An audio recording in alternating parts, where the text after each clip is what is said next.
मैं आपको सुनाने जा रहा हूं एक बड़ी मजेदार कहानी। इस कहानी का नाम है घनचक्कर और इसको लिखा है मेरी मंडली के सदस्य मंजीत ठाकुर ने। अनाथ गुड्डू के लिए यूं तो दुनिया बचपन से ही अंधेरी हो गई थी, लेकिन अपने उचक्केपन से उन्होंने अपनी भूख प्यास से भरी जिंदगी भी दिलचस्प बना रखी थी। न कोई आगे न पीछे, पढ़ना उनको आता नहीं था और लिखना कभी सीखा नहीं। अब बताइए करते क्या है? उनके दादे परदादे कभी किसी राजा बादशाह के कुनबे से थे तो मजदूरी भी नहीं कर सकते थे, और करते भी तो 4-6 आने ही तो मिलते। ये ठीक है कि वो जमाना कोई आज की तरह महंगा नहीं था, लेकिन ये भी सच है कि उतना सस्ता भी नहीं था।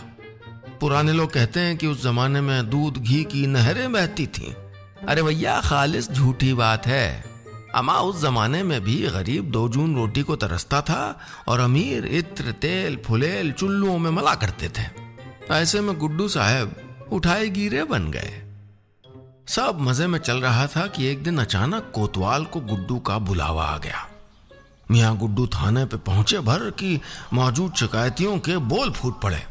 एक ने शिकायत की, हजूर मैं साइकिल पे जा रहा था तो इस गुडुआ ने मेरे मुंह से बीड़ी उचक ली और सर की टोपी जो लेके भागा ना तो आज अब दिखने में आ रहा है।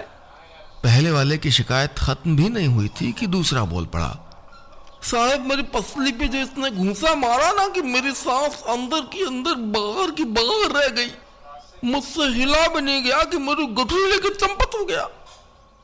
तीसरा फरियादी बोला, सरकार में जंगल गया था दिशा मैदान के लिए, ये गुडुआ बस सामने से आया और मेरा लोटा उठा के चलता बना। शिकायतों का तो पिटारा खुल गया। किसी ने कहा, गुड्डू ने हमारा रुपया और लौकी छीन ली। तो कोई बोला, हमारा बटेर लेके गुड्डू भाग गया। तो किसी ने कहा, गुड्डू ने हमको चबूतरे से धकेल दिया। या इलाही, कोतवाल साहब ने माथा पीट लिया, गुस्से में पुकारा, जुम्मन।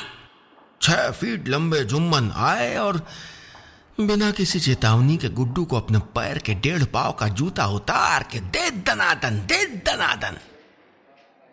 जुम्मन मियाँ के काम में इतनी तेजी थी कि गुड्डू की नजर ने काम ही नहीं किया कि कब जूता पांव में था और कब सर पे पड़ा। पार से सर पे आवाज तो हुई, लेकिन धक्के के साथ ही आंखों में बिजली कौंध गई। फिर तो खुदा की पनाह, तड़-तड़ धड़-धड़ जूतों की बारिश होती रही। अगले 2 दिन और 3 रातें गुड्डू ने हवालात में गुजारी, जहां कोतवाल ने हवा तो गुम कर दी थी, बस लात ही लात दिए जा रहे थे। गुड्डू की देह के तमाम जोड़ों के कसबल ढीले करके कोतवाल ने कहा था, अब मधुपुर रियासत की सरहद में नजर मत आना, वरना साग की तरह गर्दन खोंट दूंगा मैं। लेकिन गुड्डू भी मार्के के जिद्दी थे, मधुपुर से गए ही नहीं। कोतवाली में पिटाई का ये सिलसिला उस दिन तो बस शुरू ही हुआ था। न गुड्डू राहगीरों का सामान लेके लफ्फू झन्ना होने की आदत से बाज आए, न कभी कोतवाल साहब ने उनकी कुटम्मस में कोई कोताही की। थोड़े दिनों में गुड्डू के भीतर से कोतवाल की कुटाई का डर भी निकल गया। पूरी मधुपुर रियासत में कहीं भी चोरी उठाईगिरी की वारदात भर हो जाती, कोतवाल पहले गुड्डू को उठा लाते और 150 जूते लगवा के छोड़ देते। कुछ वक्त बाद कोतवाल साहब भी तंग आके कुछ थक से गए। गुड्डू ने भी लोगों को दिखाने के लिए एक बाग में रखवाले की नौकरी कर ली। दिन भर सोते और रात में बागों को खसोटते, राहगीरों को ठोंकते, खोमचे वालों को लूटते। गरज ये कि जिंदगी बड़े मजे में बीत रही थी। लेकिन एक दिन हुआ यूं कि गुड्डू के दोस्त मियाँ जमशेद तशरीफ ले आए और अकड़ के बोले, चल भाई गुड्डू, आज बादशाह के बगीचे में छापा करें। तय हुआ कि हर रात की तरह जब बाग का माली और रखवाले पैर फैलाकर सो जाएं, तो दीवार फांद कर प्रोग्राम सेट कर दिया जाए। रात में बागीचे की दीवार फांद कर दोनों ने जी भर के खाया। बाग की नरम नरम घास पे गधों की तरह लोटे, पसीने से तर हो गए तो ठंडे पानी वाले पोखरों में रईसों की तरह नहाए। मतलब जो मर्जी में आया सो किया। लेकिन तभी उनको चांदनी में एक साया पास से गुजरता दिखाई दिया। जमशेद तो डर गया, लेकिन गुड्डू की नजर उस साये के चेहरे पर पड़ गई थी। जमशेद ने वापसी की राह पकड़ी। अबे गुड्डू, जरूर कोई जिन्नात था। न जिन्नात नहीं चुड़ैल थी, और थी भला की खूबसूरत। गुड्डू ने जमशेद की बात काटी और उस साए के पीछे लग गया जो बाग के सामने की तरफ बने कमरे में जा घुसी थी। मियां गुड्डू पर चुड़ैल से आशिकी का भूत सवार हो चुका था और दोनों बारादरी के उस ऊंचे बारामदे में पहुंच गए। खिड़की के छेद से गुड्डू ने देखा, अरे वही चुड़ैल बैठी थी। सूरत से, शक्ल से, पोशाक से, हर तरह से वो शहजादी लग रही थी। गुड्डू का मुंह खुला रह गया।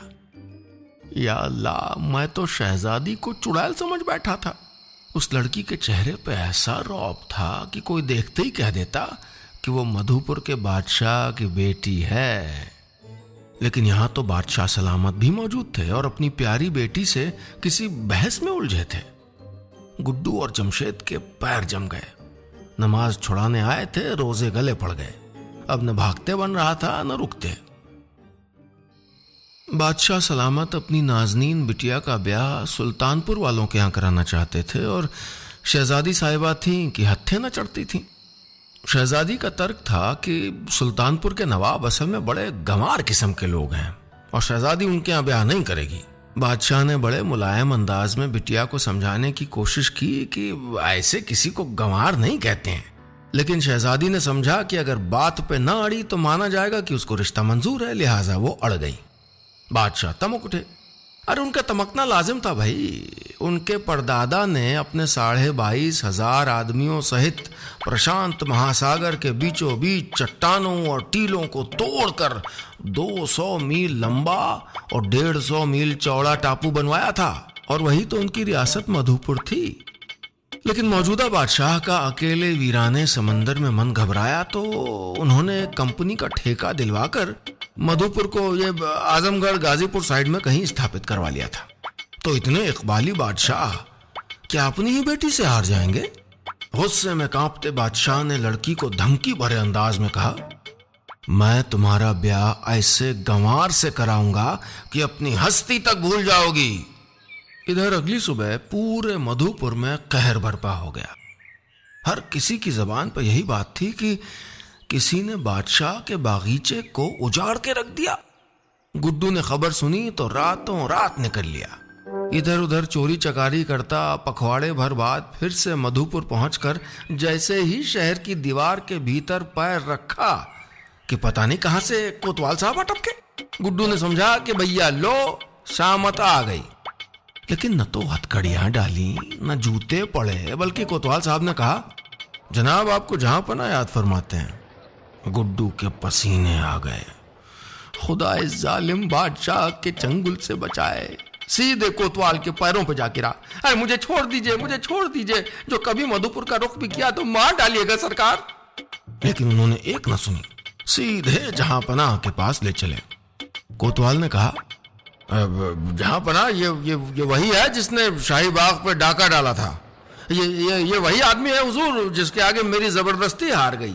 इसके उचक्केपन से, इसकी लफंगई से सारा जमाना तंग है।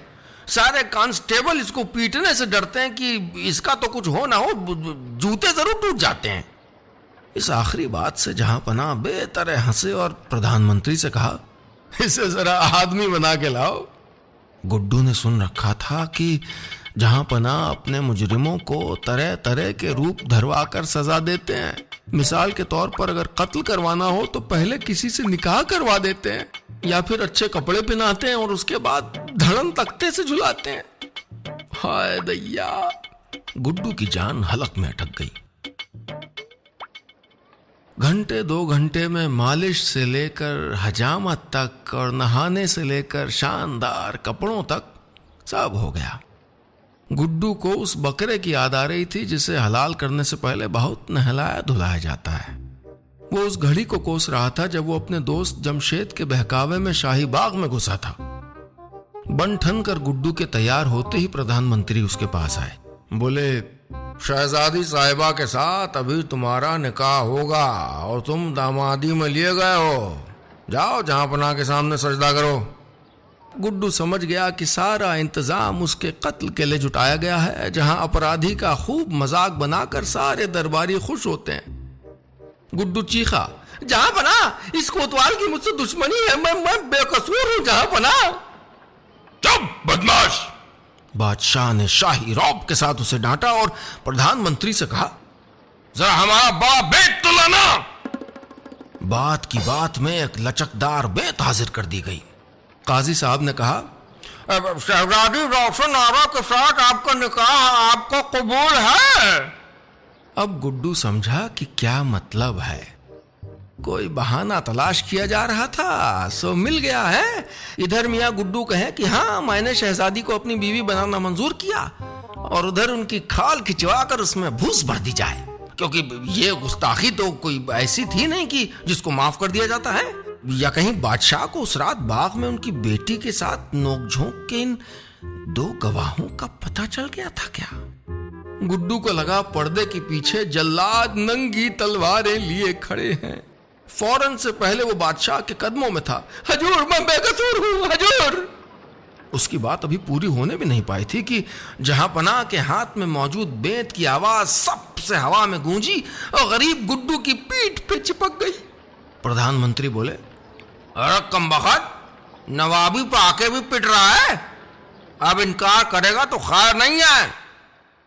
जल्दी जल्दी गुड्डू के कपड़े वगैरह ठीक करके काजी साहब ने दोबारा वही सवाल किया। गुड्डू की जबान बंद, बादशाह की निगाहें बेंत पे जाती। इससे पहले गुड्डू बोला, कबूल है, कबूल है, कबूल है भाई। अब दामाद साहब यानी गुड्डू को खबासों के हवाले कर दिया गया था। गुड्डू ने सोचा कि जनान खाने तक जाने के रास्ते में वो उचक के कहीं से फूट लेगा और जिंदगी में कभी मधुपुर वापस नहीं आएगा। लेकिन खबासों के उस झुंड में कोई उसके आगे संगीन नचा रहा था, कोई नंगी तलवार भांज रहा था। आज तो खैर नहीं। गुड्डू की आंखों के सामने मौत नाच रही थी। थोड़ी देर बाद गुड्डू निहायत ही अहमक की तरह बंद दरवाजे के सामने खड़े थे। जब से बादशाह के खबासों ने उसे जनान खाने के सामने छोड़ा था, तब से गुड्डू वहीं खड़े आंखें फाड़ फाड़ के चारों तरफ ताक रहे थे कि न जाने किधर से हंसती खिलखिलाती लड़कियों का झुंड आया और एक शानदार से कमरे में ला खड़ा किया। कमरा देख के तो गुड्डू बस दंग ही रह गए। या अल्लाह, मैं कहां हूं? एक चुलबुली सी बेहद खूबसूरत लड़की ने गुड्डू से कहा, वो देखिए, सामने की मसहरी में पर्दे के पीछे शहजादी साहिबा दुल्हन बनी बैठी हैं, आप तशरीफ ले जाइए।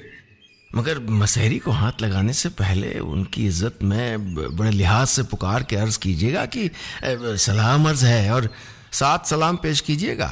बाद में पर्दे को हाथ लगाइएगा, समझे? गुड्डू ठिठक गया था। यहाँ की नौकरानियों तक को मालूम है कि मैं एक बदतमीज शख्स हूँ, सलाम फलाम में यकीन नहीं रखता हूँ। लेकिन उसकी नजर जब छत से लटके बेशकीमती फानूसों पे गई तो यक बयक मुंह से निकल ही पड़ा, खुदा की पनाह, रईसों और नवाबों के चौंचले भी क्या हैं? गुड्डू को यकीन था कि नौकरानी जिस मसहरी की ओर इशारा कर रही थी, हो न हो इसमें कोई कसाई या जल्लाद छिपाया गया है, और इधर मियाँ गुड्डू आवाज दे और उधर वो तड़प के निकले और उसका सर कलम कर दे। गुड्डू को कहीं भागने का रास्ता नहीं दिखाई दे रहा था। कभी ख्याल आता कि सचमुच उसका निकाह हो गया, और कभी सोचता कि कहीं ऐसा भी हुआ है भला। अरे बादशाहों की दिल लगी और मजाक है, और क्या।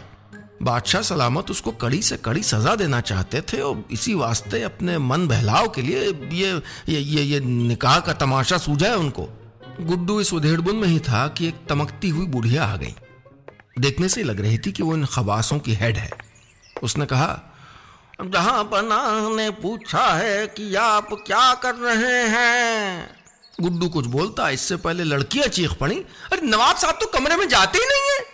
बड़ी बी उर्फ हेड खबास कुछ कहती इससे पहले जहां पनाह गुस्से में लाल, बल खाते, फुफकारते, दनाते चले आते दिखे, हाथों में वही मोटा वाला सोटा लिए। आते ही उन्होंने गुड्डू को रुई की तरह धुनकना शुरू कर दिया। नामाकुल, निकाह करके भागना चाहता है, मेरी इज्जत लेना चाहता है। गुड्डू को किसी तरह लड़कियों ने जहां पनाह के सोटे की रेंज से बाहर निकाल के कमरे के अंदर धकेला और दरवाजा बाहर से बंद कर दिया। कराहते हुए गुड्डू साहब चुपचाप पास पड़े एक पलंग के नीचे घुस गए। कहां फंस गए गुड्डू मियां? थोड़ी देर बाद गुड्डू ने सोचा कि भाई देखें तो जरा कमरे में क्या है। मान लो कोई जल्लाद भी हुआ तो लिपट पड़ूंगा मैं भी, है होगा जो देखा जाएगा। क्या पता शहजादी हो। शहजादी। पल भर को गुड्डू का दिल जो बिल्लियों उछला कि नीचे ही ना आया। गुड्डू उछलते दिल को हाथों से थाम मसहरी के पास आ गए। शहजादी की खिदमत में गुलाम सलाम अर्ज करता है। खादिम को कदम बोसी की इजाजत अता की जाए। तू है कौन? शहजादी की आवाज में तलखी थी। हुजूर वाला, शायद मैं आपका शौहर हूं। उसकी बात पूरी भी नहीं हुई थी कि अचानक बिजली के झटके की तरह शहजादी मसहरी के बाहर आई और उसने गुड्डू के गाल पे अपनी जूती जमाई और कहा, गुस्ताख, नामक़ूल, निकलो यहां से। शहजादी साहिबा, मैं नहीं जा सकता। गुड्डू का गला रुंध गया। अरे भाई, कोतवाल से लात खाना एक बात होती है और बीवी के हाथों पिटना दूसरी। आपको निकालना ही हो तो बाद में निकाल दीजिएगा। देखिए, इस वक्त तो बाहर मौत मेरा इंतजार कर रही है। शहजादी कुछ न बोली, मसहरी के अंदर ही रही। गुड्डू की बात पूरी भी नहीं होने पाई थी कि खबास जोर से चिल्लाया, नूर चश्म जहां पना बादशाह मधुपुर पधार रहे हैं। बादशाह सलामत अंदर आए। आते ही उन्होंने पहले तो मसहरी की तरफ देख के कहा, क्यों बिटिया, सही गंवार पकड़ा ना हमने तुम्हारे लिए। फिर उन्होंने गुड्डू की तरफ रुख किया। क्यों रे पाजी, सुना है तू भाग जाने की कोशिश कर रहा था और फिर अंदर आने में हीला हवाले की है। सुना है हमारी लख्त जिगर बिटिया से बदतमीजी पे उतारू हो। बादशाह के हाथ में पड़ा सोटा उठ गया और गुड्डू की आंखें डरे हुए बैल की तरह खुद बखुद मुंद गई थी। लेकिन ये क्या, बादशाह के सोटे को शहजादी ने अपने हाथ से रोक लिया। अब्बा जान, अब ये कोई आपका खबास नहीं रहा, ये हमारा शौहर है, इस खानदान और रियासत मधुपुर का दामाद, इसलिए इनसे जरा इज्जत के साथ पेश आया जाए। शहजादी तैश में थी। अच्छा, तो इस गवार के साथ दिल लगा बैठी तुम। बादशाह की आवाज में तंज था। गंवार हो या पढ़ा लिखा, लेकिन आपकी तरह गुमान में नहीं रहता कि अपनी ही बेटी से बदला लेने के लिए उसकी जिंदगी को दांव पे लगा दें और किसी राह चलते के साथ पल्लू बांध दें। शहजादी आज फिर से पूरी तरह बाप के आमने सामने थी। इस आवारा से कैसे निभाओगी तुम? अब बादशाह की आवाज में थोड़ी नरमी थी। वो हमारे घर का मामला है अब्बू जान, कह के शहजादी जो मुड़ी तो उसकी आंखें गुड्डू से चार हो गईं। गुड्डू एक टक उस चेहरे को देखने लगा जिस पर यमन के लाखों लाल भी कुर्बान थे। लेकिन इस ठंडगन में गुड्डू कुछ ऐसे हड़बड़ाया कि उसके हाथ से वो बड़ा सा हीरा भी गिर पड़ा जो उसने मुठभेड़ के वक्त अभी अभी बादशाह के बाजूबंद से निकाल लिया था। दोस्तों, कहानी खत्म, पैसा हजम।